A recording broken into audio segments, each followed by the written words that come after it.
today's episode of Cast Guidance. I'm Tyr the DM, world's okayest DM. And with Locke on sabbatical heading to an SCA event, lucky bastard, I have with me Raff. What's up, Raff? Not much. How you doing? Good morning. My name is Raff. I'm stepping in for Locke and hopefully to provide some knowledge and guidance today as we go through this strange train retro fuckery and screwballness. So, greetings. So, back to you, Tyr. I believe you got the intro to do, and then we doing dice today or not? Yeah, I'll get that going. Okay.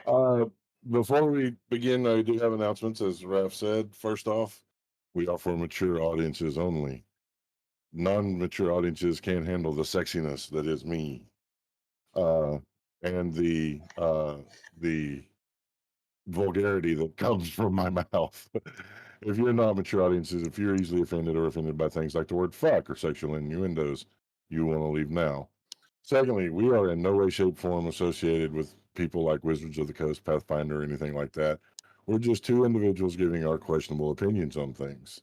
Very questionable. Also, we do want to thank our sponsors in this endeavor, Level Up Dice, purveyors of all your sexy dice needs. The amazing people over at Level Up Dice made us Dice Inventors. We've been with them since we started. We even have our own set of ambassador dice. They are a blueberry color with a color gradient shift with a pinkish stained glass numbering. They are absolutely gorgeous, and you can go check those out over at http://bit.ly/WOTD dice, all one word. And yeah, awesome. So yes, I have a set of those dice. They're wonderful. I use them against my players all the time.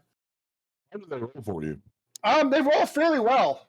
I assume for the most part until they don't, and then I cry and my bad guys start throwing swords left and right, and chicanery happens.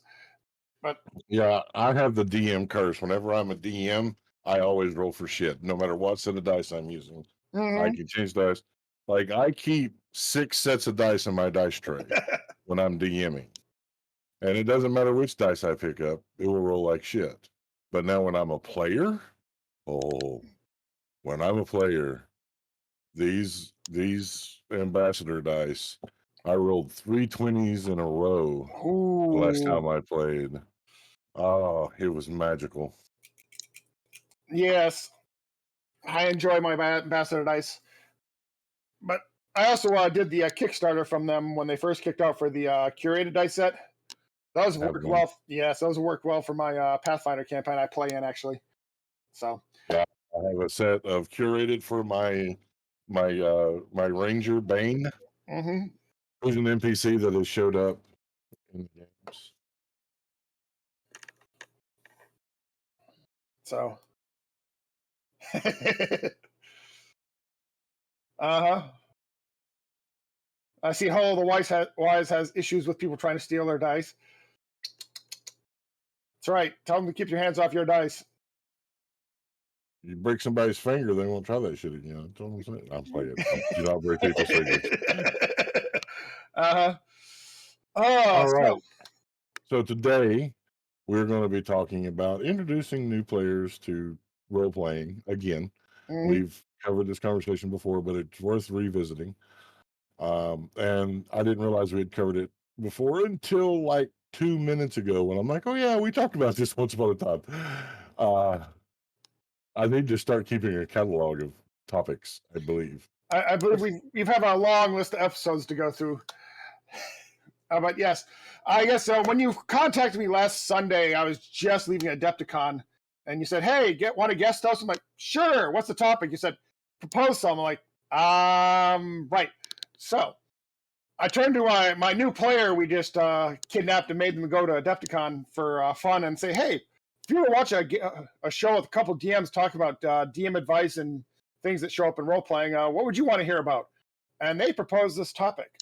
I'm like, cool, considering it's been kind of a theme running for the past couple of weeks now through various communities I'm in.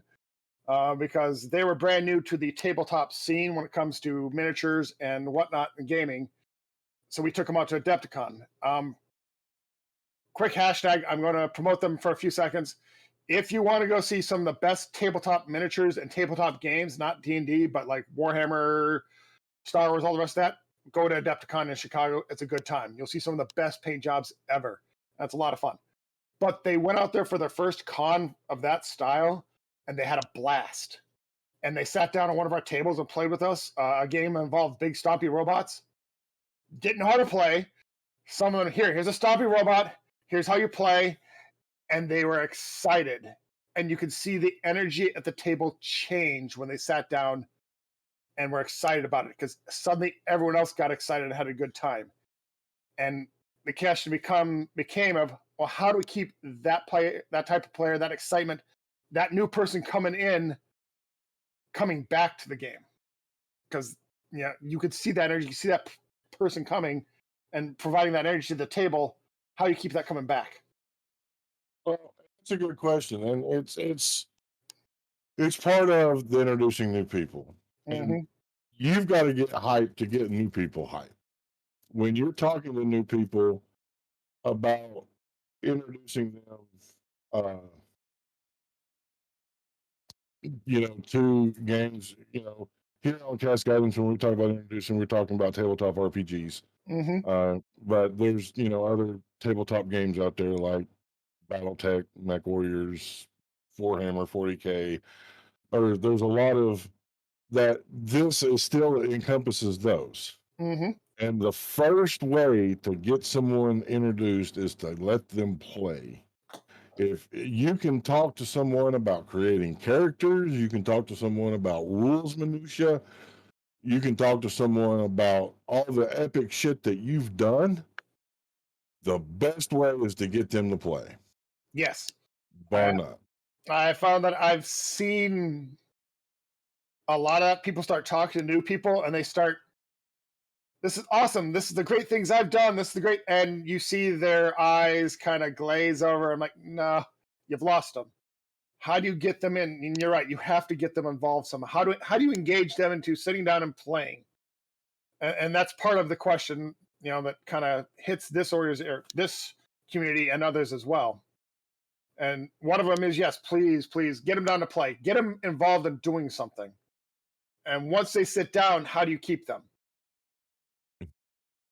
Okay, so this all comes down to communication. They don't have to know. I can set someone down in D&D 5th edition and in 20 minutes have them rolling dice in an adventure. They don't have to know the rules up front. They just need to know, here's your character sheet, this is what your stats are, this is your hit points, this is what that means. The rest of it we'll explain as we go. Be thinking of what you want your character to be like and start playing. And while you're playing, then when it comes time, okay, go ahead, pick up your D20. That's this one here. Go ahead and roll it, and you're going to add this number to it, and I'll tell you whether or not you hit them or not. Here's your armor class. I rolled this number. Does it meet or beat? There is a shit ton of rules in tabletop RPGs and tabletop battle games. There's a shit ton. Nobody can remember all of them. So why try to start there? Yeah, no, and I've seen that approach, and I've seen the eyes glaze over, and that generally does not work. And most of the time, the new players, unless they're really dedicated, don't come back. Once you have them at the table, I found, get them involved in the party. Give them something to do. What is your job here in the party? What are you doing? Keep them hooked so they have, some ownership, some onus to why they're here. They're not just, I'm a random guy standing in the corner. You need to get them engaged. Exactly. And yeah, and that's the part that comes with being the DM. How do you hook them? What brings them to this table? Why do they want to be a thief? Do they want to be a fighter? The ever-present cliche of, it's the girlfriend. Quick, make her the cleric. for you need a cleric, you need a healer, and suddenly they have a role in a party that keeps them coming back. Oh, definitely. They have agency, and that's Mhm. what we all look for in everything we do. We look for agency, even in our escapes, Mhm. you know. And so what I used to like to do back in the day when we played in public forums, way about years ago, Mhm. before I became disabled and before the pandemic and all that, I always kept a series of pre-generated characters, uh, every class, every race. That way, if you tell me I want to play an elf barbarian, okay, well, here's what we're going to do. For today, you're going to play this character. They're already made for you, just so you get a taste. And then, if you like it, which I know they're going to like it, Uh-huh. we're going to sit down and tailor a character specifically to you. And that has worked so many times. I can't count the amount of times that I've got people hooked and involved and dedicated to Dungeons and Dragons by instead of starting out going over, well, here's all these rules that make it seem insurmountable or impossible or just boring, to all right, it's 10 minutes in and you're already fighting a horde of goblins, Mhm. The rule of cool. I'm doing something cool. Um, yeah, that's very much like a recruitment technique for another organization we're in that one of the groups has used. Here, hold this. Put this armor on. You look cool, don't you? It's the old salesman technique. If you put the item in their hand, most likely they're gonna buy it. Yeah, yeah, you know. And I've had some people that it wasn't for them, and that's okay. That's that is one of the biggest things in this topic that I'm going to emphasize on at this moment right now. This is Tier the DM speaking to you emphatically, begging you. If you're trying to get someone in, they're trying it and they are not into it. It's not their bag. It's not their jam. Let them go. Hmm. You're going to alienate people. You're going to make them feel bad about themselves. That it's going to be a very awkward, hard situation. I have a dear friend of mine. I would do anything for this person to give them shut off my back. They tried playing it, and 10 minutes in, they're like, "This is not for me." So there we go. I was like, "Okay, dude, I understand. Thank you for trying. Hmm. We'll get together and play video games next week. Yep. I'm still your friend. Nothing's changed." Yeah, There you go. and that's learning to read the people you're dealing with. Yeah. Cast tangent. One of the essential skills required to be a DM is being able to read the table. What's your audience? How's your audience responding to what's going on? I've dealt with a couple DMs who don't do that so well, and just in situations and fights drag on, or it just kind of you lose people. You see people fade away from the what's going on the table, and you have to redirect them. But yeah, don't push it if they're not interested. But most of the time, they're interested. And I've been in situations like that where combat is just it's a big bad, it's a mini boss, however you want to call it. It's an important key battle and it is just dragging. Hmm. And I try to do the descriptions of the attacks and stuff. I haven't been doing it much lately. To be honest. I need to get back into it. But I try to keep the people engaged, but there's a point where they're not. And depending on how close they are, if that monster's under a quarter hit points left, the next round it's dead. I don't give a shit how much damage they do. Yeah, You know, it's you're losing your players and you're losing the fun.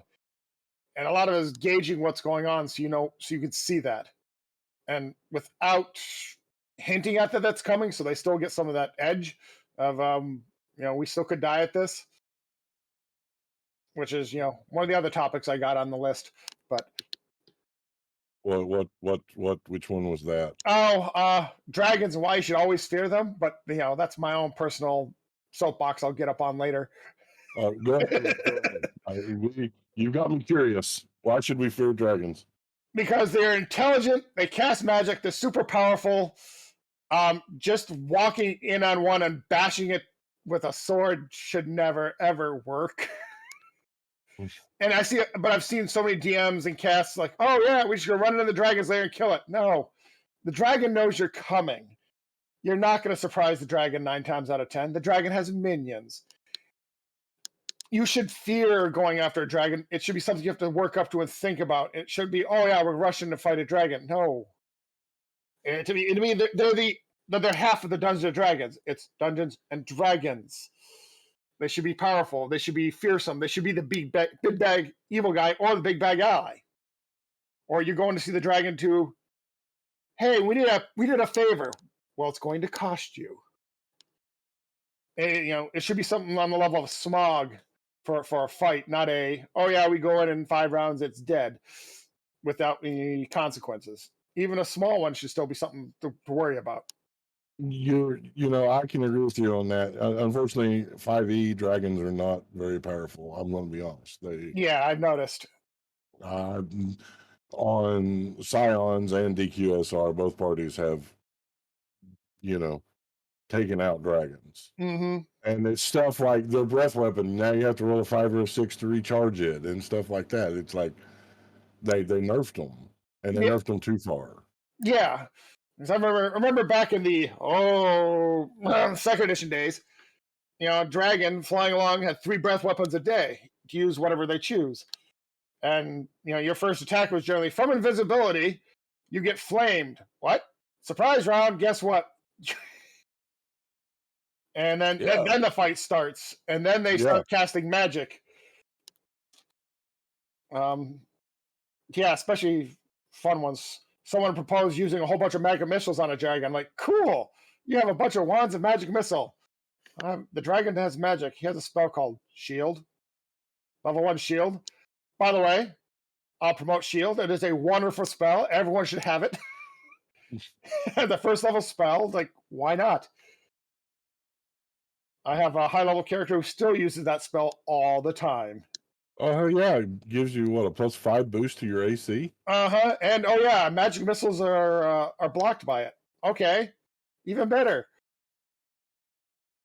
Or at least in Pathfinder. I'm not sure 5th Ed if they switched that over or not. I don't know. Let's look.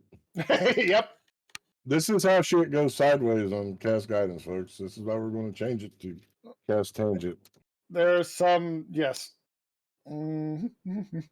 Spells.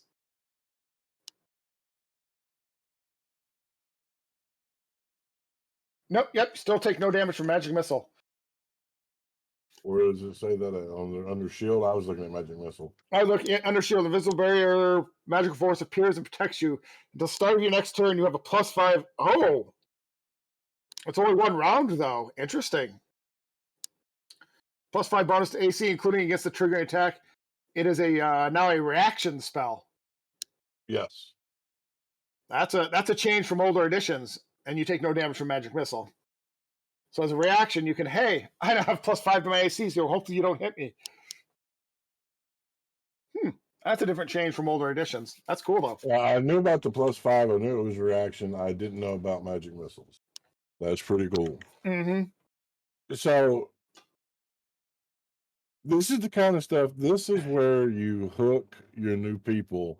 Like, okay, let me explain. There's a difference between introducing someone that's never played that is interested, and a difference in recruiting someone out of the blue. Mm-hmm. And it's being excited about it that gets other people excited, that gives you a chance to get other people interested in your hobby. Again, read the person. Don't sit there and drone on for 23 years about rules. Invite them to play. Mm-hmm. Yeah. Add them to the perennial DM problem of what night can we get together? Yes. Although you have it somewhat easier because of the cast with DQSR and Scions, because that's a scheduled thing for your podcast. I find those tables that have a good story, that have the players hooked, players will find time, will keep that time clear to come play. So as a DM, if you keep your players engaged, giving them the agency and doing something like they're looking forward to the next game, they will find time to clear up their schedules or protect that time in their schedules if it's a regular game to keep that game going. Yeah, I am fortunate. I like to think that it was the private games that started the streams that got the players hooked, and that's why they were able to make availability to do DQSR and Scions. That's what I like to think. and we're not going to disabuse you of that notion at all. I think I'm a good DM. Your players agree with you. Oh, that's cold. Yeah, your players. Did I mention I got sarcasm going? I'm also slightly on allergy medications because the trees are mating and their sex dust is messing with my sinuses. And yet we get flurries. Uh-huh. Yes. Welcome to Ohio. So, yeah. Let's see. What else did I have in my soapbox for you today? Encumbrance was one thing I mentioned. Hate the rule. Hate it. Hate it with passion. It's stupid. It's stupid. But on the other hand, then you end up with the old character miniature of the adventurer with his backpack stacked 3 high, with everything coming off the backside of him. You can use common sense. Mm-hmm. You can okay, you're only gonna be able to fit so much in your pouch, only so much in your backpack.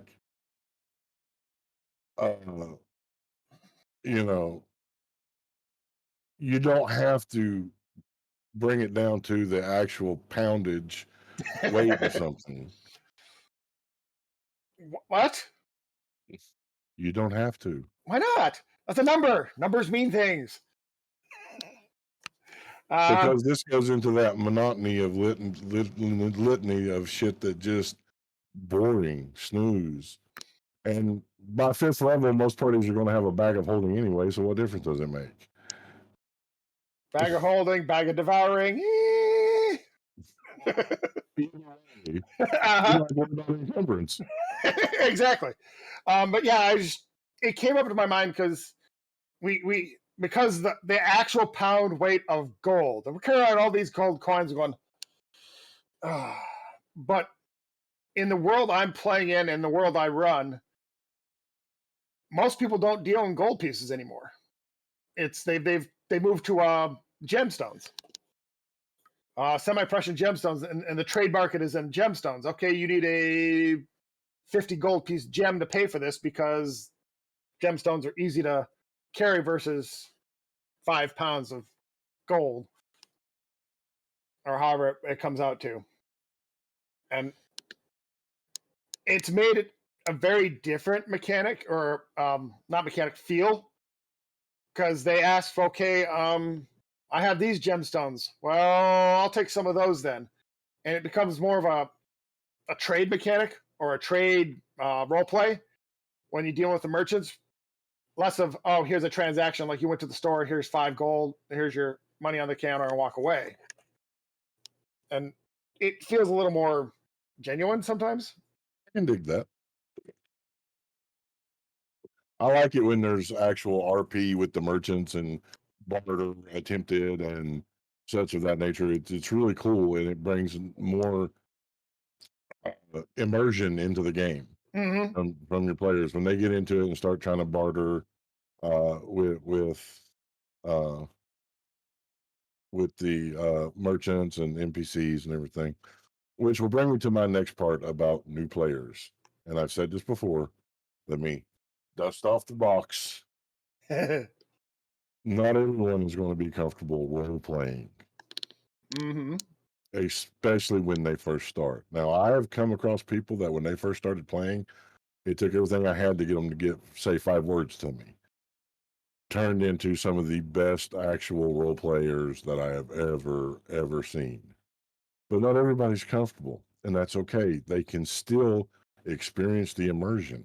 Mm-hmm. They can still enjoy the game. And that's what it comes down to is, are they enjoying the game?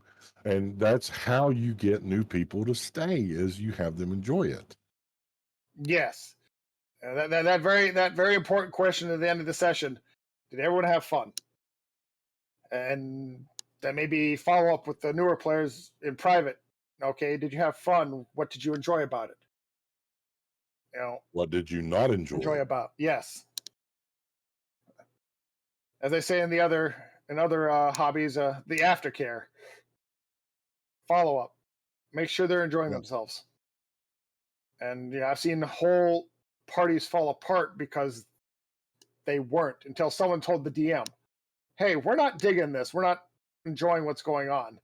And the DM said, "Oh, I'm sorry." And he changed his tact, and the game became good again. Well, and this is why I say the most important tool for a successful group, a successful campaign, is adult conversations. Mm-hmm. Have them in session 0, lay out what you expect, find out what they expect, learn the limits, learn the hard and soft limits, learn, what they're wanting to experience, address any issues or concerns they have. But you got to keep the conversation going after session 0. Yes. You got to regularly check in with your players and be like, "Hey guys, are you still enjoying this? Is Mm-hmm. there anything that is bothering you or anything that you feel needs to change?" And at the same time, if your players are doing shit, uh, you talk to them, you know, Yes. Player conflict is an issue. And I'm not talking character conflict, we're talking player conflict. right. Sometimes the players annoy each other. And how do you handle that? And you have to have an adult conversation with them. Hey, you need to kind of sort out what's going on here and why. And maybe you need to make some changes. We had a game going for a while where we had 2 rogues, and they were constantly, as players, because of what they chose, fighting with each other to do things. And one was upstaging the other one constantly because they were kind of in the same career path, at least starting out. And a conversation was had outside. Hey, we need to re-examine this because we're not having fun anymore, because we can't seem to do anything without getting one up by the other person. So what do we do?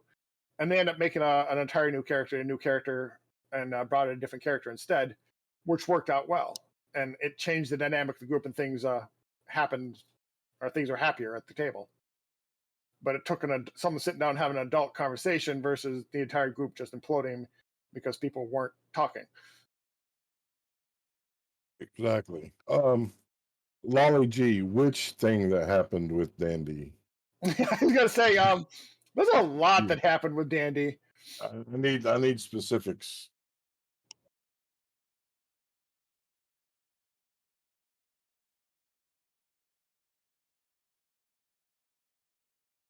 Okay, so the voice in my ear says where the entire storyline for Dandy, where she wanted the character broken, and so I, as a DM, broke the character.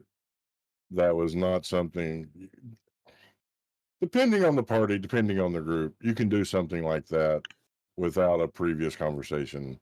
Hmm. But for this situation, I was approached when I said, "Hey, what do you want to have happen?" Uh, and they were like, "I want the character broken. I want the character to understand that money can't solve every problem." You know, and so that's what I Yeah, did. and there was much screaming from the fans. Uh-huh. I judge my success by the amount of times I'm called a bastard. Uh-huh. And how many did you get called last night or Sunday night? 13. Damn. 13, you bastards. And we haven't even gotten to the good stuff yet. Oof. Yeah, Sir Ustad's still calling you one. Yeah, I enjoy it. Bring it. Let your hate flow. It Yes. feeds me. Yeah. Speaking of feeding your hate, balance. Balance of the encounter. As a DM, I find as I'm trying, especially fine tuning the difference between the old, Tears of the Players. There you go. That's where he drinks from, just you all know. Um, I coming from older editions. I guess we never really get into my history, but I play Pathfinder currently, and I'm DM 5th edition. And the difference in the balance of the encounters has been interesting to try and mitigate as a DM. Encounters a little more deadly in the older editions and in Pathfinder because of the lack of healing or easy access to healing and the 3 death saves, and you throw a healing spell and you're pretty much standing back up. So I've been fighting with the not challenging enough at times to I think I just hit them too hard. I need to scale that back when I come over to 5th ed because the scale's slightly different.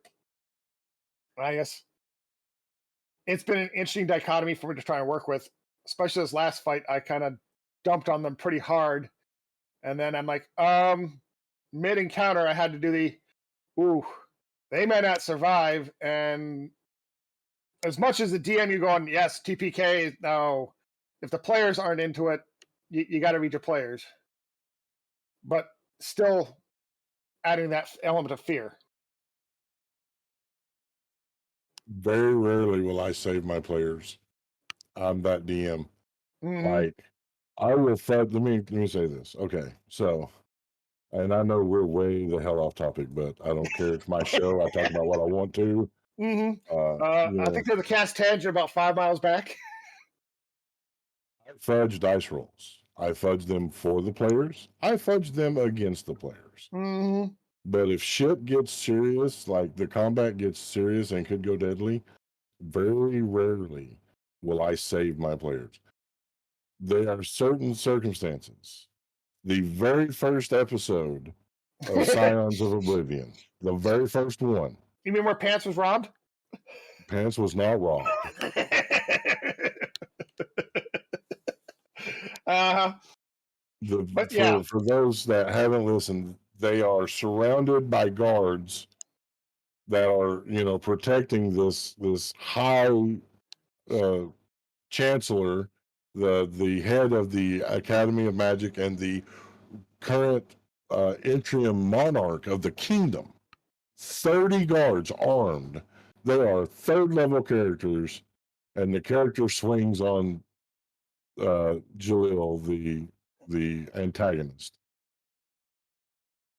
to make it non-lethal damage, so that I didn't TPK in the first damn episode. Well, that's the difference, though. Where I had the issue, where I kind of backed off, was because I set up the encounter. It wasn't something the player set up or did. It was me dealing with the balance issue. Where I would have said, "All right, roll new characters," because you let your characters do that, because that was a player decision, a character-driven player decision to take that swing that got them in trouble. That I won't save them from. That falls under my rules of don't do something dumb when you did something dumb. Versus me as a DM set up the encounter where I misjudged the balance of it. That's different. Okay. So you wanted the encounter to be difficult, not deadly, and Yes. it turned deadly. Mm-hmm. Okay, that's a different story. I thought you had intentionally set a deadly encounter and it just went too deadly. Yeah. No, Okay. it was difficult, but I wanted a difficult encounter, but it started to go deadly real quick. Yeah, no, in that situation I will adjust. Mm-hmm. But no, if I'm making an encounter deadly, if I'm like, okay, there's a chance they're going to die, then the will of the dice are in control. Mm-hmm. Yep. Yeah. But again, I guess it's just learning that balance and learning to read your players too. And that comes back to communication and paying attention. Speaking of which, what's your optimal party size if we're gonna start jumping tangents? Optimal party size 6 to 7. Really? Yeah. I tend to like 4 or 5. Different strokes for different folks. I've done up to 12. Never again. That's a lot because that becomes a lot of party splitting and trying to keep everyone engaged when you got to split up the narrative to what various groups are doing is hard.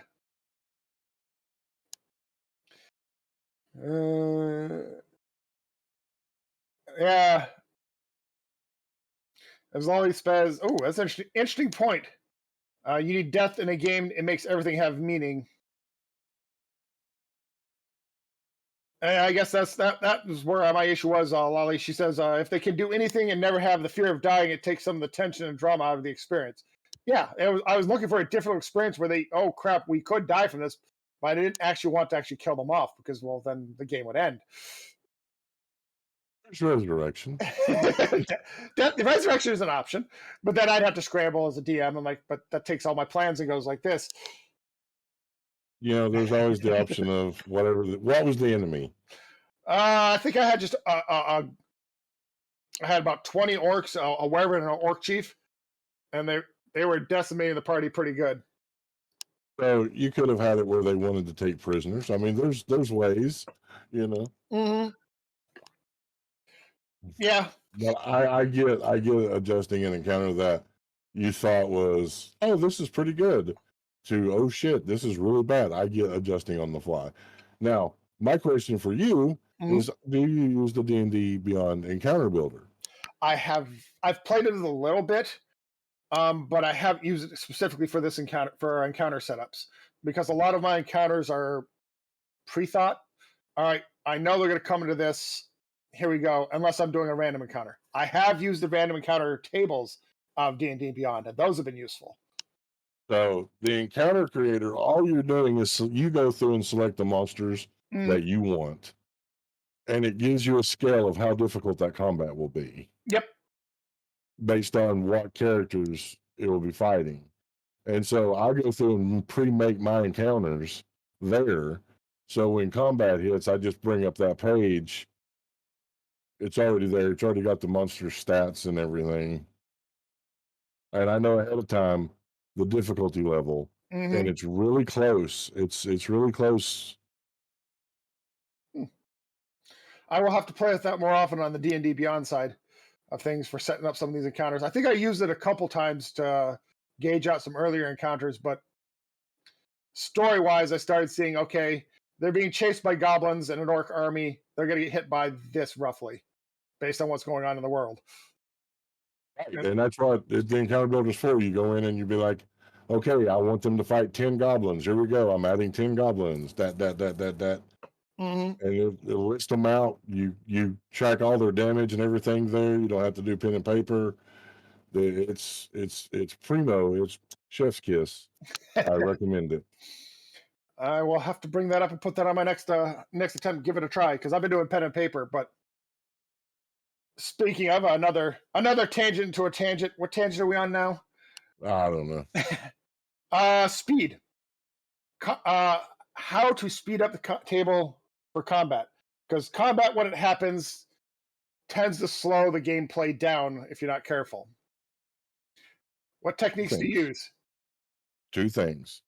If I want combat to go super quick, I have my players roll damage as they roll their attack. So they're rolling all their dice at once. That way it hits. This is how much damage I did. Oh, it misses. Oh, well. Second thing, when I'm calling off initiative, when I'm like, all right, Raff, you're up. Block, you're on deck. So they know they're next so they can try to be prepared. Those are the 2 things I do. All right. That makes sense, and I can see that especially the double dice thing. I guess part of it is what techniques do you have to get the players thinking ahead of time besides the on deck? Because especially when you're talking running 5 or 6 players, you're going to always have a couple players sit in the who are sit at the bottom of the initial order waiting. I only give them a certain amount of time to make decisions. Okay. I don't have like a set time. based on how many players and how the pace is going. But I'll tell people, you need to make a decision. You need to declare what you're going to do, or you're going to miss your turn. It's just that simple.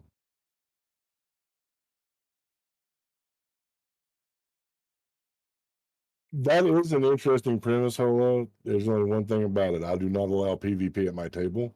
It causes too much drama that I've encountered. Now, every table is different. There are people that will allow PvP at their table. There are people at the tables that are, okay, yeah, let's do PvP. I do not allow it at my table, so I could never allow something like that to happen because it just gets... It brings up too many bad emotions, and it changes the table, and it can break friendships even. I've seen that. PvP is, I've been at a table where it happened a couple times, and you could see the nature of the table and the vibe of the table change. It got dark. People are angry with each other about it because, well, this is my character. I've spent months building this up, and oh yeah, I just got knocked down and killed by someone I trusted or by this other opponent. Okay, what do I do now? And people don't like it. I've played at tables that allow PvP. I've done PvP. Story time with Uncle Tour. I played in a campaign. I played in a year and a half. My character was a rogue that everyone thought was a ranger. My character was chaotic neutral. Everyone thought that was chaotic good. For a year and a half, he went out of his way to befriend these people. He would throw himself in front of attacks. He was always there. They were after a magical orb. We get there. We find the orb. There's a sand trap. The rogue avoids it, but everybody else is trapped in this big pit with sand pouring in. My character's like, quick, throw me the orb. I'll throw you rope. They throw him the orb. He takes the coil of rope off his belt and tosses it down the hole, turns around and walks away. Because at the beginning of the game, he'd been approached by the big bad guy and offered a considerable sum of money for this orb, and he took it. But this was a table that allowed PvP. Even though they allowed PvP, I was banned from their table. They did not want to play with me anymore. They knew PvP was going in. The DM made hints that there was a traitor amongst the party, even. So, and it still caused that much emotional trauma that I lost friends over it. Oh, okay. I can see that. They were leaving the area. They wouldn't be coming back. It was a big grand finale. Now, that is awesome that the DM would do something like that to let the player have that moment. Yeah, and that goes to story too. Okay, yeah, I could buy that. You're leaving the game, and then you can't come back due to real life. We'll make you the big bad guy for now. That could be fun, and especially since he's not playing it the big bad guy at the time when they fight, so they don't get he doesn't get a lot of the negative emotions out of it. That is awesome. So, future ideas. Yes. Oh, by the way, I did watch your episode last week since I was off running around the con, and I happen to agree with the let your players talk. They'll give you plenty of ideas. Yes, yes, they will. Why, yes, of course, that is exactly trapped, exactly how you thought. Yes, I don't know the amount of times that I've sat at the table and my late wife would be like, "Oh my God, I bet he's got XYZ planned." Like, that's a hell of a baby to run around. Yeah, yeah, exactly. Yes. And you got to keep that DM poker face, Or you lean into it, because I have no poker face, so I just lean into it. Oh yeah. You got me. And then they start to wonder what else is up. Hmm. Oh, hello, Welsh Turk. It's good to see you. About time. Mm-hmm. But yeah. Or the So back on topic. what? Oh, topic? Okay, sure. New players. Or keeping players engaged. I guess some of it comes back to why is the player there? And you hit at some of that session 0. What's the onus of that character? But making sure you give that character something to do, or that player something to do in the party or in the campaign. Currently playing a campaign where all the characters have a backstory and it matters in the world what happens with them and what they do. And that I find that drags people back to the table because their characters can actually affect things. So there's a couple of other things I do for new players that has helped me with success. The whole point with new players is for them to feel welcome, for them to feel a part of, for them to belong. So if I know I'm going to have a new player, they get a set of dice from me. I go and buy them a set of dice based on their personality. And present them their first set of dice. I will, if they're hesitant about playing, I'll have them sit in and watch a session. Mm-hmm. You know, and usually I love doing this because usually about 30 minutes in, they're like saying things, and that's when I pull out my binder of character sheets and just like, so you want to hop in right quick? Here, first hit's free. What? I saw something in chat that terrifies me. Surstad, she doesn't know what a deck of many things is. Next tangent, let her know. Oh, it does, and it's a terrifying artifact. Deck of many things is a deck of cards, usually represented as tarot cards. Mm-hmm. Each card, these are artifacts. These are very powerful. Each card has a specific thing that triggers when you draw it. So you have this deck of cards, and as a player, you have to declare how many cards you're going to pick. Mm-hmm.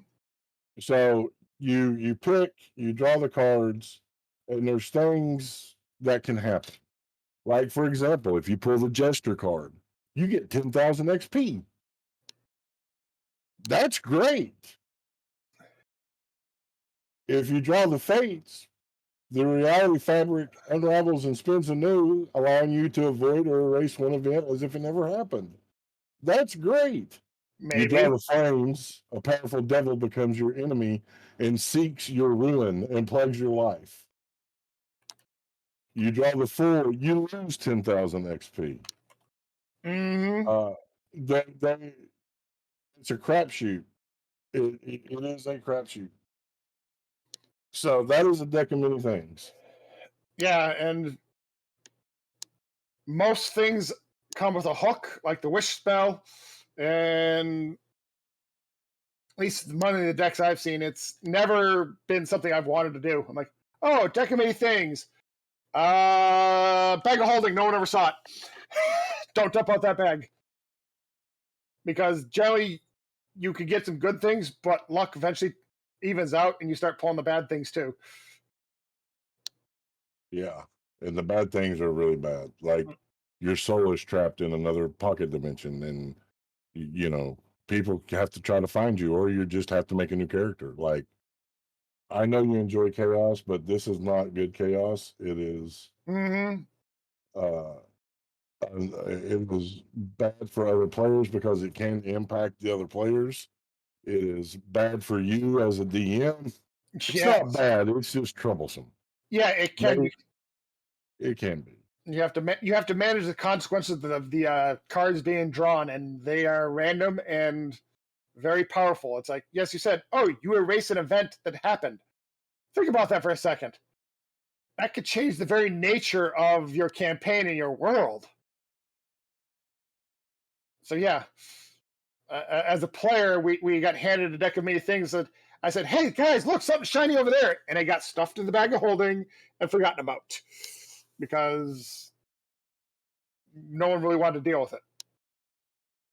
Yes, yes, Wellstrick, it can derail a campaign in under 5 seconds flat if not handled right.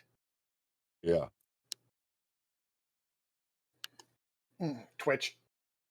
Speaking of bags of holding, I don't know if they have an analog in fifth ed, but over the Pathfinder campaign, we found out there's a being that hops from bags of holding and bags of holding, and randomly pulls people in and eats them, or randomly steals from bags of holding interdimensional spaces. Mm.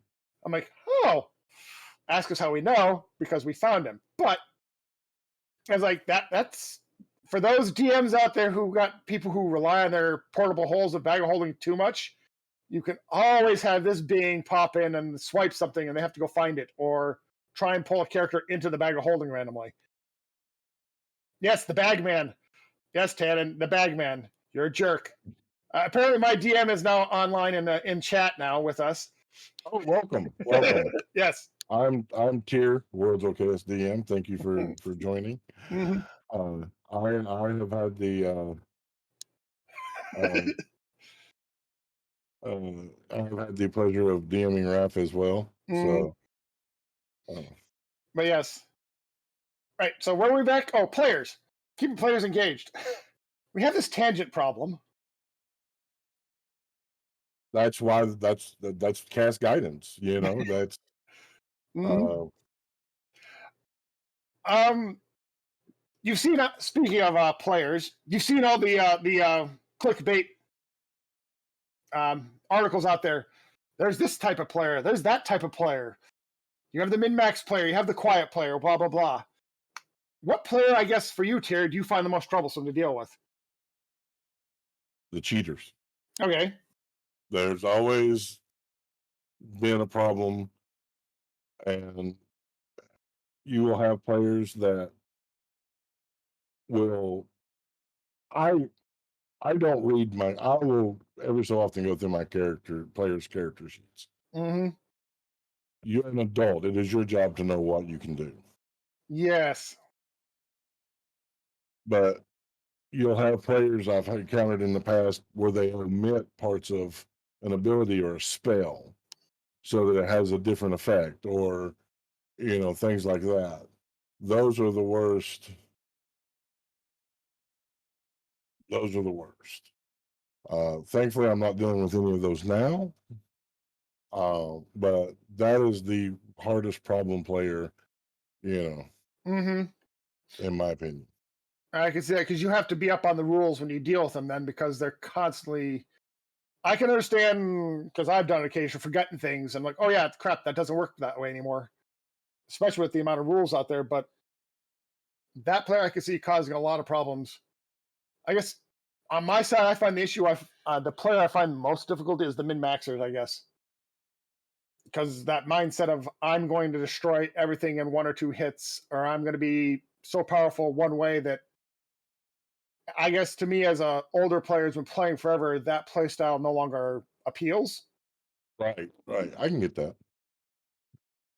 And so yeah, I don't get them in Maxer because you lose a lot of the story and the things that come with your flaws. And according to Welsh Turk, the worst player to deal with are the ones who lick all the things. That's just chaos bunnies. The Welsh Turk is a chaos bunny. They look to go the route of the most chaos. Mm-hmm. How much trouble? What's the most outlandish? Yes.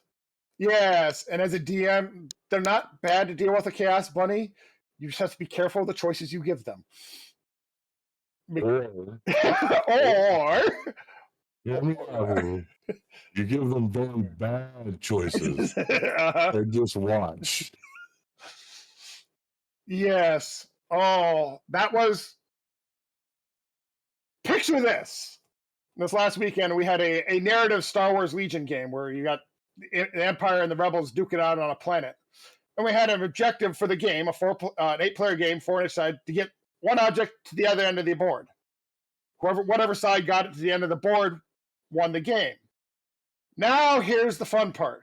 The game manager, the DM, said, all right, throughout this board are little consoles, and if you interact with the consoles, things will happen.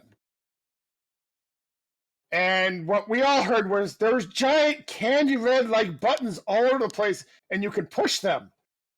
And all 8 players, both sides, said what objective?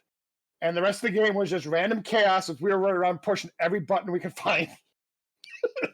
It was a lot of fun. And for a game like that, it made for a great time. But I can see a longer term campaign being careful about that.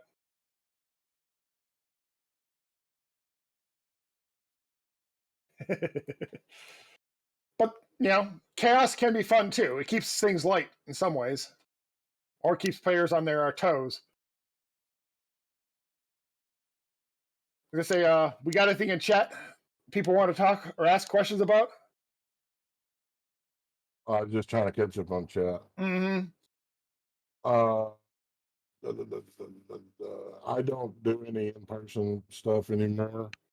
With being disabled and everything's done over Discord. And I've done some one-shots. I don't have any like off-game campaigns running or anything right now. Mm-hmm. Hello. You one shot is staying your one shot because your life will get better and you will get to play. And so I am not taking that from you. I'm patient. Mm-hmm. I have to be. I'm a DM. Yes. Tannen says that chaos bunnies can be controlled through confined chaos. To a degree, yes, they can. Then there's chaos bunnies like the Welsh Turk that you can't confine. So you just have to sort of let it happen and deal with it. Back to new players. We have an advantage now that we didn't have back in the day when we started playing. We have live streams. If someone is interested or someone, what's this D&D stuff that you keep doing? You can show them the live stream so they can actually see people playing. Story time. Story time with Uncle Tier. Yes. My hat's in the other room. I keep reaching for my hat to put it on. I had a bad experience and I quit playing. And I swore I would never play again. Then I started watching the big one when it wasn't the big one. And it was like, this is really cool. And Will Wheaton had done one called Titan Grave. Ooh. Oh, so good. It's a 4-part series. It's a it's a whole system. It's fantasy meets cyberpunk. Absolutely brilliant. It's on my wish list. So if anybody wants to buy me anything, buy me a copy of Titan Grave. But those started sparking the desire to play. And then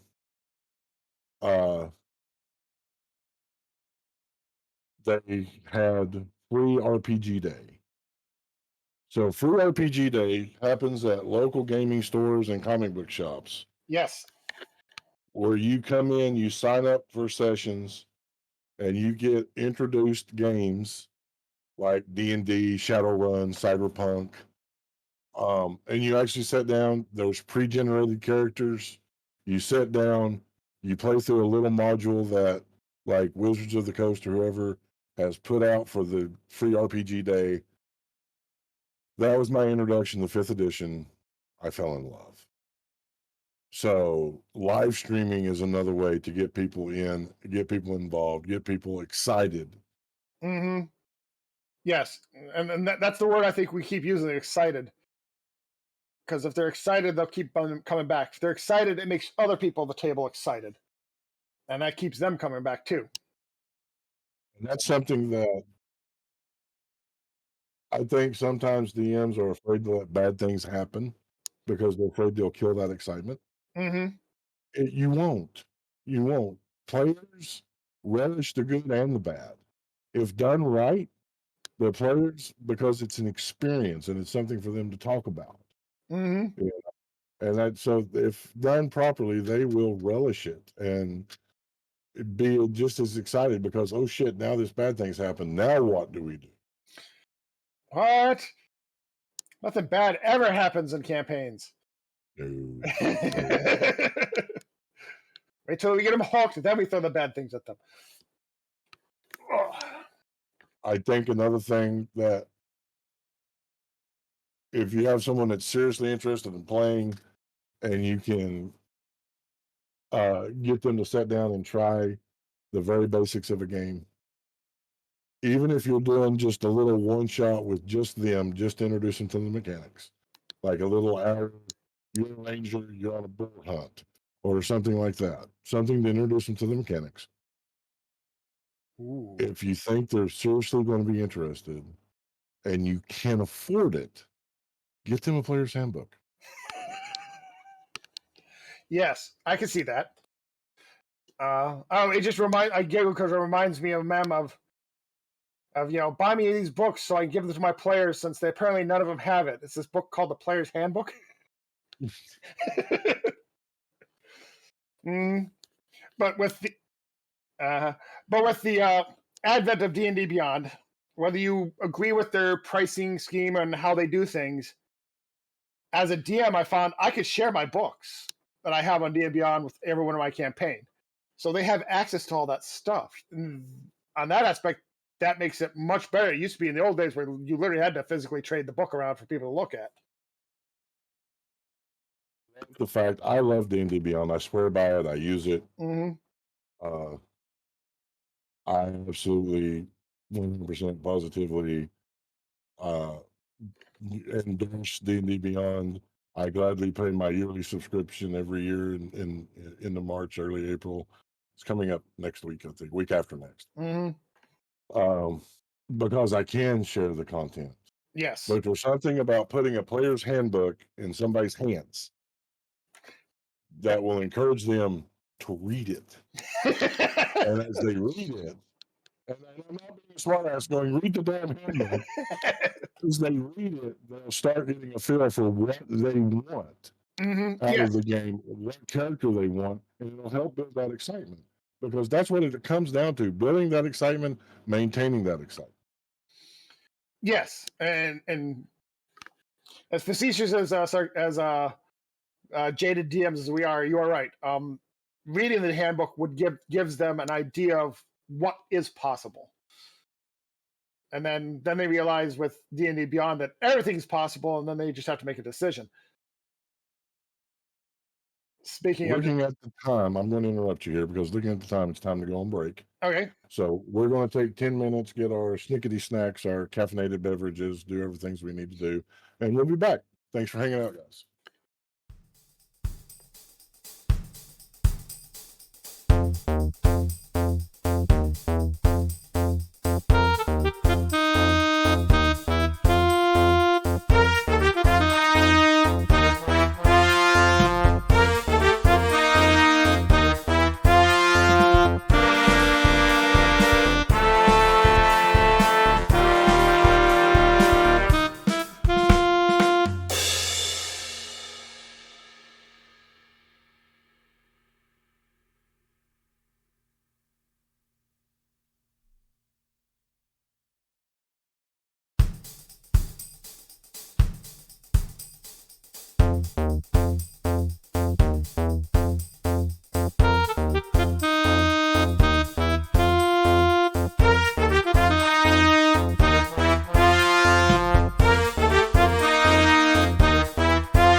back. Thanks so much for hanging out while we took our break, get our snickety snacks, do everything we needed to do.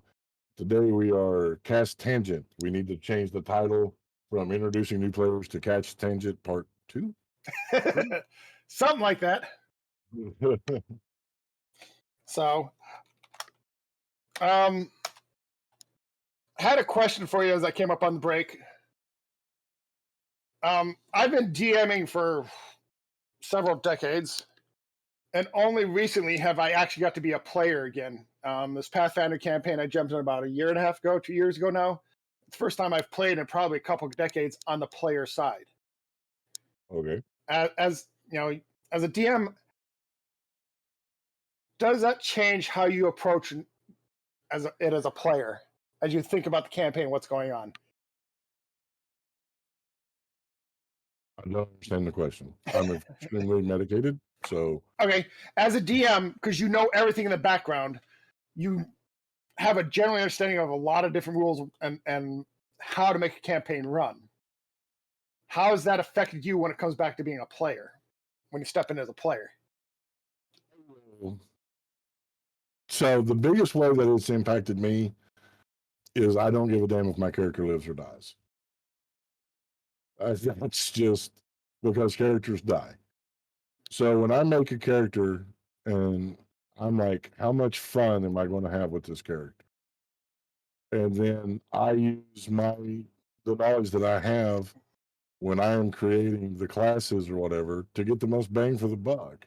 I guess you could call it min-maxing. I don't call it min-maxing, but I know what spells to look at. I know, okay, this race gets this bonus, so if I add these stats this way, that gives me the best overall stats so that I'm average stats instead of heavy on one thing and completely, totally weak on the other. Except for charisma, all my characters have low charisma. Funny, all my characters have high charisma. And I,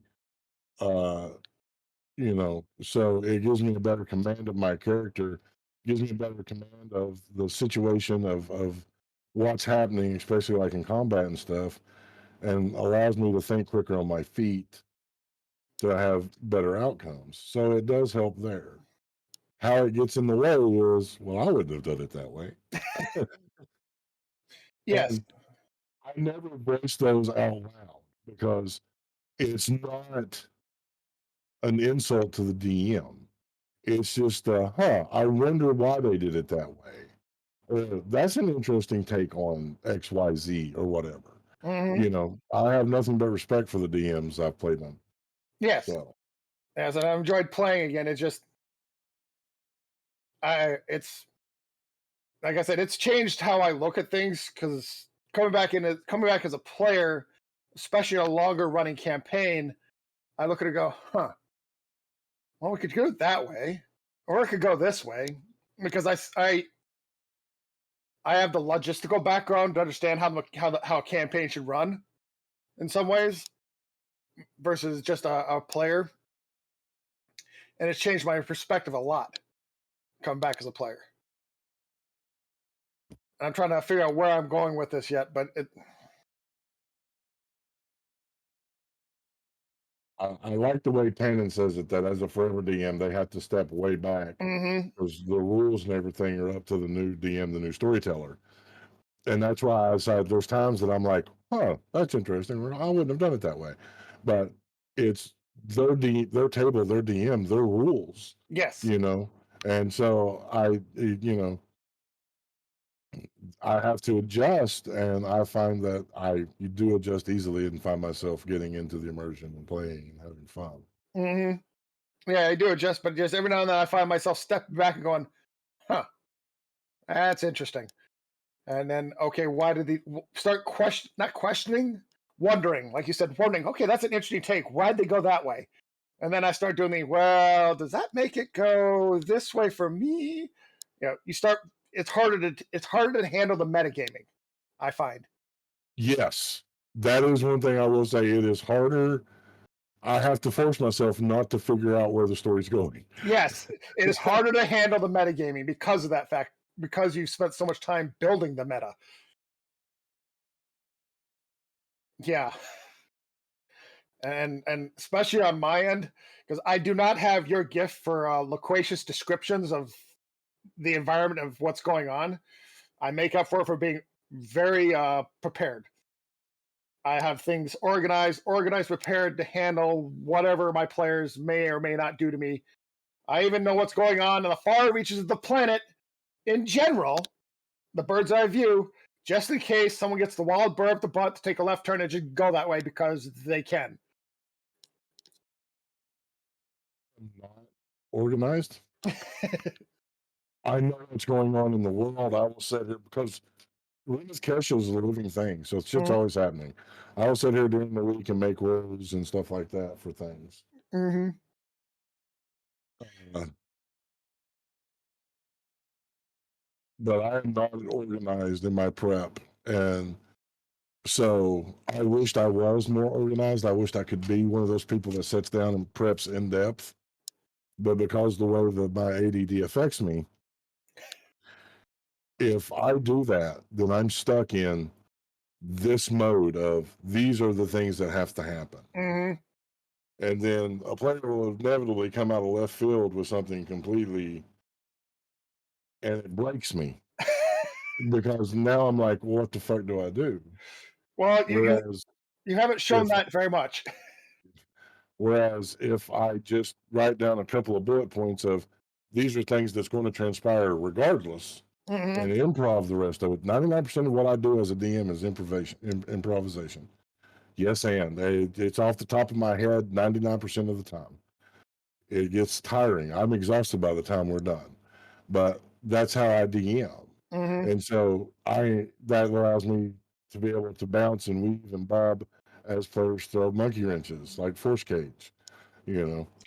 So Uh-huh. Or as you said, they just wiped out my bad guy in one shot. Oh, wait a second. Sorry, that was the simulacrum. My real bad guy now steps out from behind the curtain. and instead you try to meta. Meta is bad. Mhm. Metagaming is bad. Are you sure you know what metagaming is? Yeah. You don't seem to be using it correctly.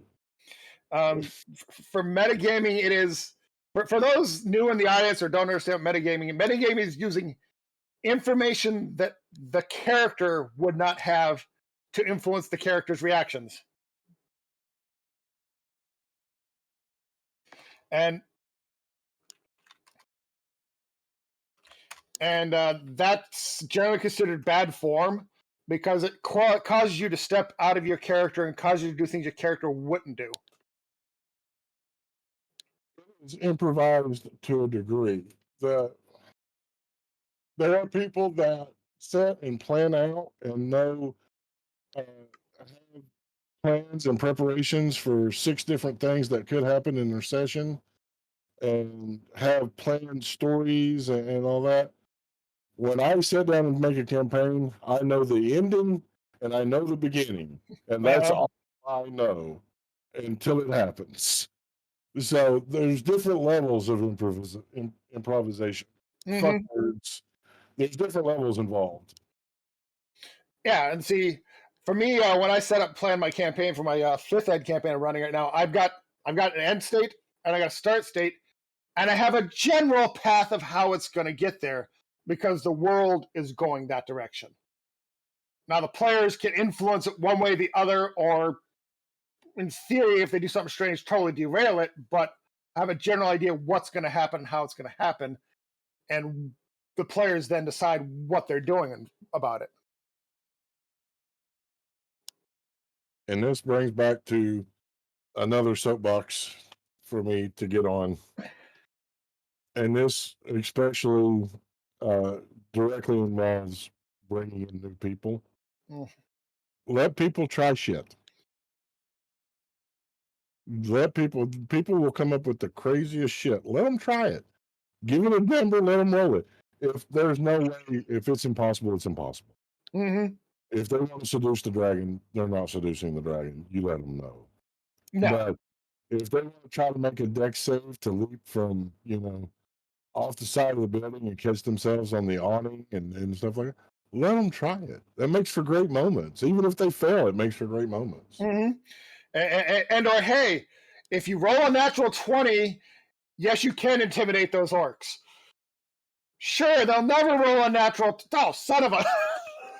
But it made for a great moment because everyone was laughing and everyone was cheering and having a good time.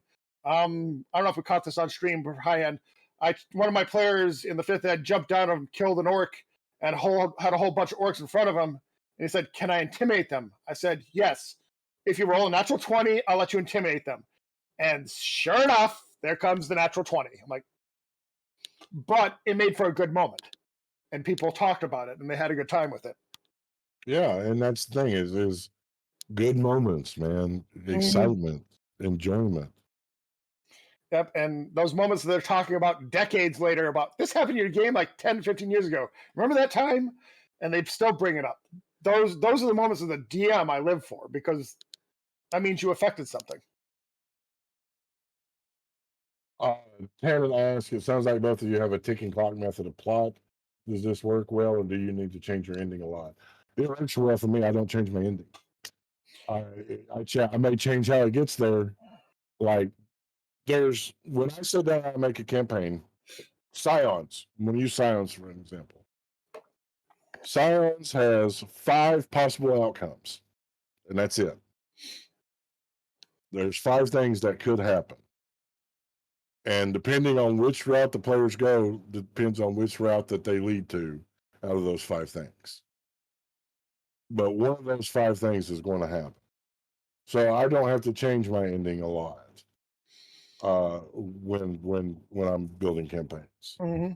And for my current campaign, it has one ending only, really.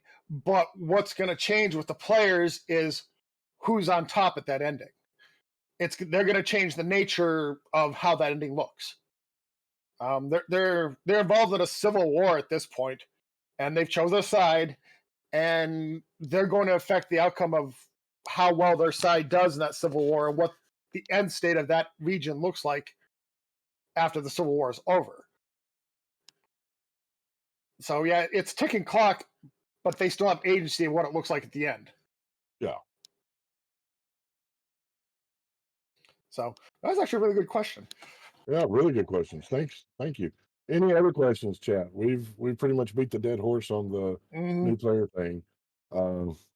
Any other questions? Comments? It can be about anything. The thing we love about our audience is they're very interactive. They come up with great points or great questions, and it can be about anything. It doesn't have to be about new players.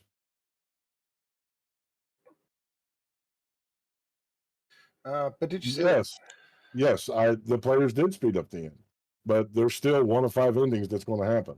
It's just they got from point A to point Z and bypassed like elemental P, Q, R, S, and T. So the ending, the outcome is still going to be 1 of the 5 things.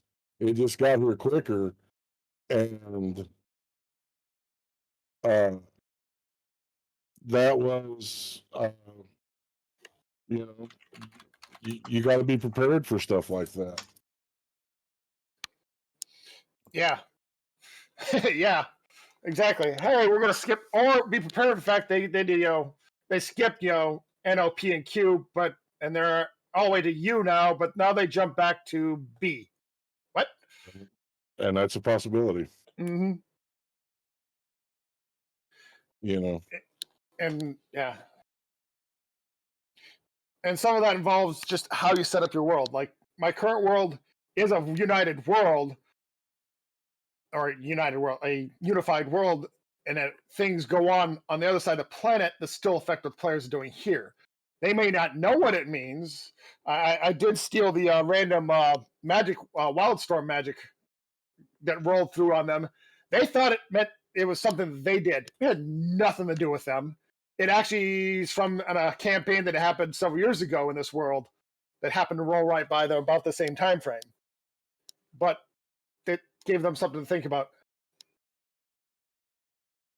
Send the question, Tannen. I'm sorry. Can you elaborate?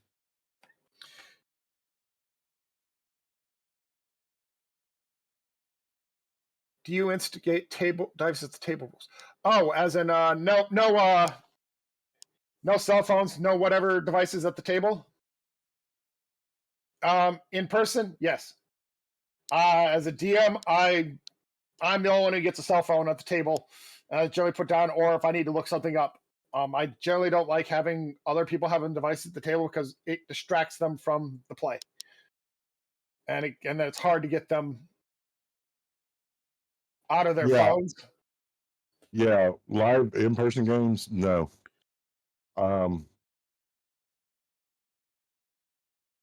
Yes and no. If all of your shit's on D&D Beyond, I'll allow it, unless you start doing shit like looking at Facebook while we're playing. Mm-hmm. You know, because I've had that. I've had the players that are like, "Oh, look at this post. This is funny," in the middle of a game, and I'm like, "That's disrespecting me. That's disrespecting your friends." And you're not paying attention to what's going on. And then when it comes to your time to do something, you're like, "Oh, what's going on?" Yeah. So it's a tricky balance because of things like digital character sheets, Mm-hmm. things of that nature. Um, Having your spell resources and everything ready, you know, knowing what your spells do, that sort of thing. It helps, but like I said, the minute it becomes a distraction, they're gone. Mm-hmm. Yeah, that's generally why I originally put it out there at live at my table. No, I'll print all the words out for you because with it's easy to print. The digital things are there, so you print them ahead of time, so you can look it up on your paper. That way, you don't have that um not distraction, but yeah, you don't have that impetus to try and to pay attention to that distraction because that slows down the game, and then people get bored. Let's see. Ustad said something is Is a one shot just a one shot, or do they tend to turn into campaigns? That's up to the group.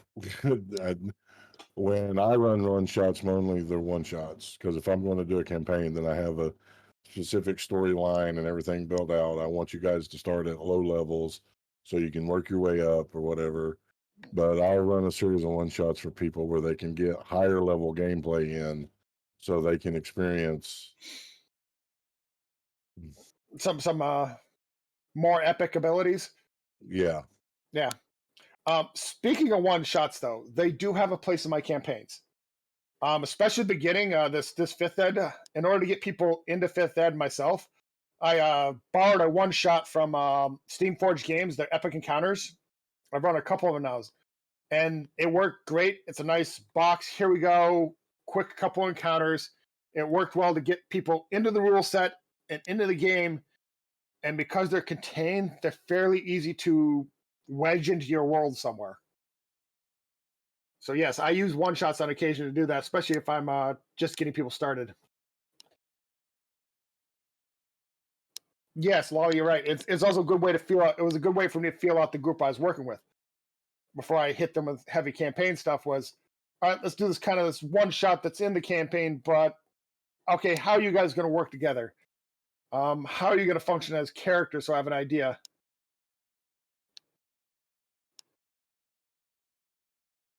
Where it looks like we're dealing with tank gremlins. Yeah, a couple people have tech gremlins, so. Mm-hmm. Tech gremlins! Ooh, I know a few miniature designers. We need to have someone design a tech gremlin miniature. Yes, we do. So, all right. Any other questions from the audience?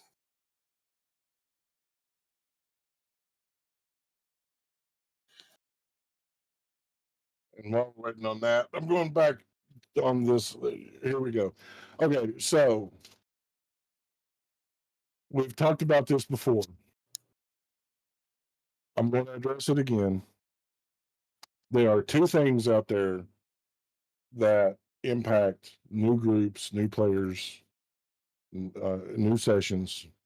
They are the Matt Mercer effect and the critical role effect. So we're going to start with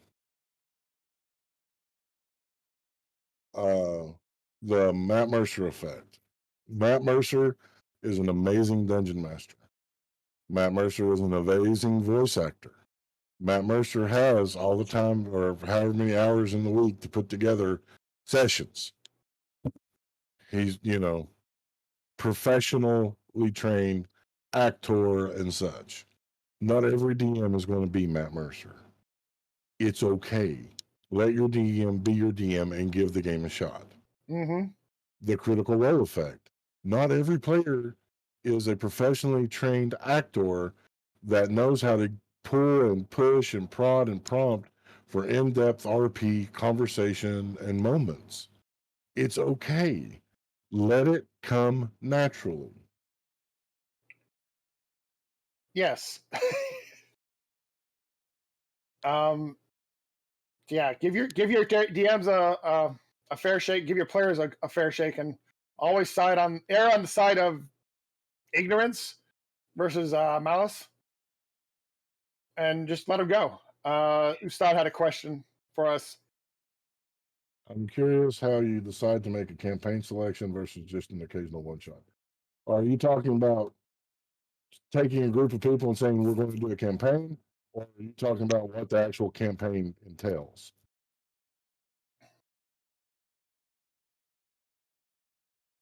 As he's answering that, yeah, thanks. Actually, I guess it depends on the group. It really does. If your group actually wants to get together on a regular basis and continue the characters they're working at, it naturally evolves in a campaign versus just doing a bunch of one shots. I don't know. I think most people tend towards running a campaign over time because running just dungeon after dungeon after dungeon really would, to me, would be monotonous. Okay, so for me, it's a matter of what do I have time for? Like right now, I don't have time to do another campaign. I'm doing two, and that's difficult. I'm not a paid DM. I'm not a professional DM. I still have to work a 60-hour week job. Mm, You know, and everything. So um that's where it comes down to me. I don't have time to run a campaign. I don't have the spoons. I don't have the energy. So I'll take people that want to play that I want to play with and run them through a series of one shots as my life allows, so that they can still have some fun and I can still have some fun with them. But I can't take it into a campaign. yes, and that as a DM is a hard thing to learn. To not overextend yourself. Like I said, our schedules are full. We work full time, and we got a lot going on. I'm finding more and more people. Hey, you want to step and do this? I would love to. However, I don't have the time right now.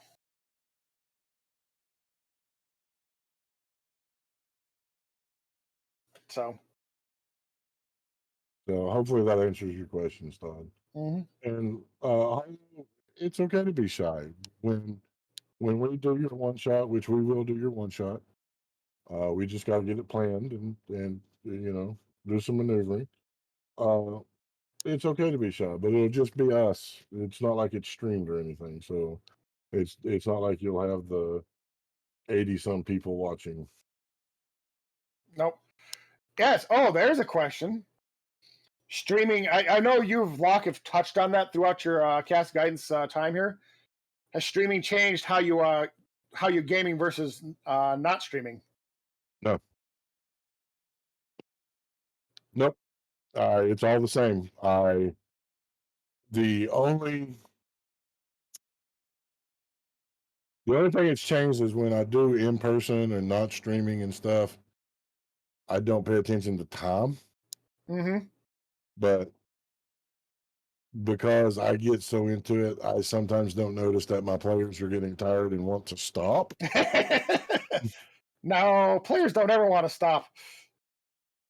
Uh, and so I have now adapted that all games that I do are 4 hours because it's beautiful.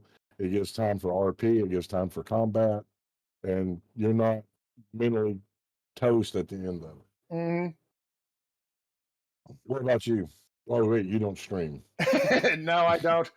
Not yet. Sure, about that time thing we were talking about.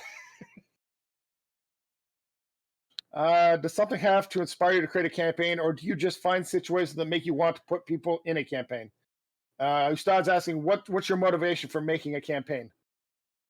I have to be inspired. Something has to hit me, and be like, ooh, you That know. that would be a fun story to tell, Yes. and that's what inspires my campaigns. Is this will be kind of a fun story to tell, and the characters doing what they're doing. So Yeah.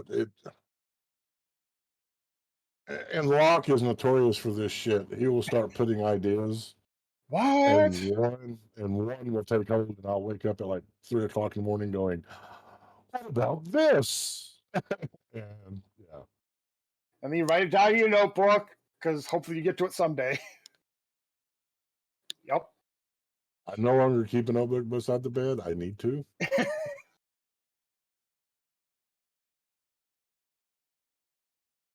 Yes, I do have a plan for one of them.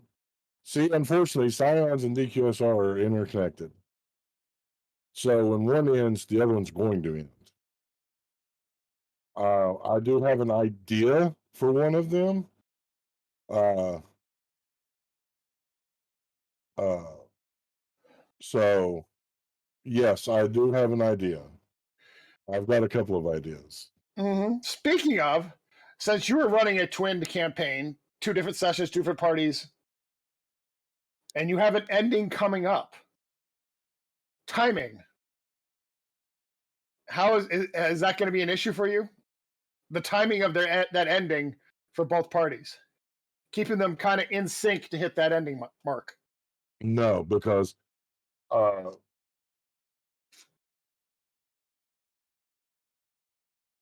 so DQSR. I'm trying to figure out how to answer this without giving away spoilers. It's, I guess, on the generic level is, as you were planning this out, do you have kind of your beats in the story plot arc where if they hit these both right, it should come together, and you got to pay attention to where that's going to make sure they hit those Yeah, beats. yeah. I've got the beats planned. I've got the timing planned. Um, I know what is going to transpire. I know what has the potential to transpire next in both worlds. Not both worlds, but in both campaigns because they're both set in Ruth Kesha. Um, so I'm prepared as much as I can be with the group of people that I'm playing with. Uh-huh. Cool. So And so there's like one. I told you there's 5 endings to Scions. One of those endings is an apocalyptic, world-changing event. I have no idea what that one's about. because my one-shot character is from that apocalyptic future, if I remember correctly. Yes, they are. If that transpires, then I don't need to have the beats for the other one because it's just no. Yeah. As Tannen pointed out in his campaign that I play in, his conceit is healing is a poisonous, addictive thing. So every time you heal somebody, there's a chance you get drunk, and there's a chance you become addicted to healing. And it makes healing a little more dangerous, and you're constantly looking for alternative ways to heal yourself. That was cool. Yeah, I like that. and there's a whole storyline, a plot line with the gods as to why that's the case, and it's fun and it's an interesting story, and we're working through it. Well, the other group is working through it. Our campaign decided we're going to take a left turn and go this way instead. But as you do. And sometimes guys, left turns are just good. Yes. Sometimes, because I tell you what, between spoiler alerts, if you're not up to date on Scions, first off, shame on you. Secondly, no, seriously, not shame on you. But if you're not up to date on Scions right now, spoiler alerts. So where Vinfira got Alishon killed. It was accidental, but he's gone. That barred, or that removed any blocking to the throne of Angramora that was keeping Zakaz from putting whoever he wanted on the throne.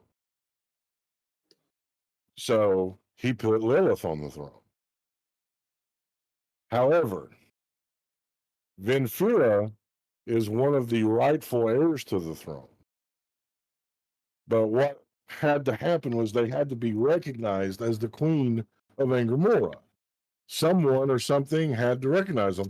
And I thought, okay, when Venfura goes and makes her move to take the throne, that's when we will see the emergence of the Shadow Crown. We will see the conflict and chaos of the disputed crowns.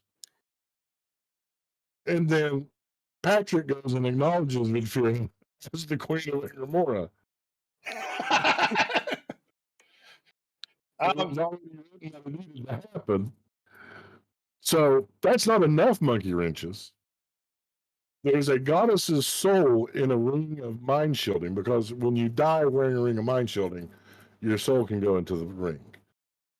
Well, where Venfira and Gangriella's souls occupied the same body, Gangriella created a tether to the ring. So when she was killed, she came back into the ring. When the ring was destroyed, under normal circumstances, the soul would be sent to the afterlife. This is a goddess, a full-fledged god, a deity, powerful. They're not dead. And so now there's a three-way vie for the throne that is going to end in one of 5 ways. Eeny, meeny, miny, mo. Well, also, left turns can also lead to entirely new campaigns. Back in the old college days, a friend of mine was running a DMing for a group, and he was planning in Forgotten Realms and Waterdeep. He had a kind of a big adventure set for Waterdeep. And the party was feeling kind of squirrely that night and said, I don't want to Waterdeep. We're going north. What? We're going north. We're just going to start just venturing north. We're going walking north. Okay, you go north. And he made it pretty clear to them that there's nothing up there. You keep going north, you find a bunch of plains. There's just an open plain. Nothing in the plain. Well, there's got to be something in the plain. Is there a pit somewhere? Yeah, there's a pit. Oh, fine. There's a pit over there. Are there some orcs in it? Okay, fine. There's some orcs in the pit. We're going to fight them. And then slowly but surely, this campaign revolved around them putting an inn out in the middle of nowhere that started attracting people and towns and adventures, all because the players got stubborn and decided, we're just going to go north and not go into the city. And it led for a 3-year campaign up there. Nice. Mm-hmm. All right, guys. Any more questions, comments? Mm-hmm. Any more tangents to initiate? Well, as my grandpappy would say, when the eyes flash puce and the blanket screams green, it's time for the minion to head south. Your grandpappy was on some good drugs. Uh-huh.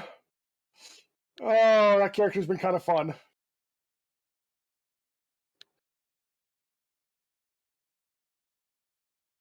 That is correct. As players make their decisions, the amount of different endings goes down until it gets narrowed down to one outcome.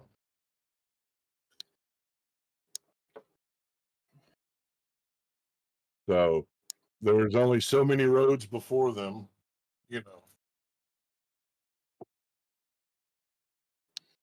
and whichever road they take leads somewheres.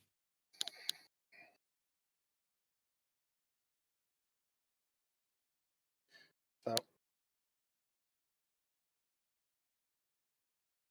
All right, guys, if there's no more questions, we'll give it 20 seconds from this point because there's a delay. Mm-hmm. And we will get out of here. Yep, it's been a good discussion.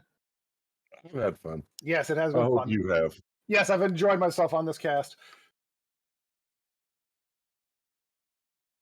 I want to thank Raff for being here. Thank you so much, Raff, for joining us. Thank you for inviting me. It's been fun. Definitely have you back again. Always enjoy having you here. Remember, next week, guys, Lee and Pat from Diesel Shot, they are the creators of Change Stars, sci-fi TTRPG. It's brilliant. They're going to be here next week to talk about their creation. So me and Locke will be interviewing instead of tangenting, hopefully. Right. For Raff and me, I'm Tier the DM, the world's okayest DM. You can find me on Twitter at Tier_the_DM. And I'm Raff. I am just a random person who does a lot of gaming and as a DM. I am not on the social medias for now. Thank you so much for watching. It's been fun. And remember, guys, until next time, if someone doesn't know, don't cast aspersions. Cast guidance. Later. Oh, before we peace out.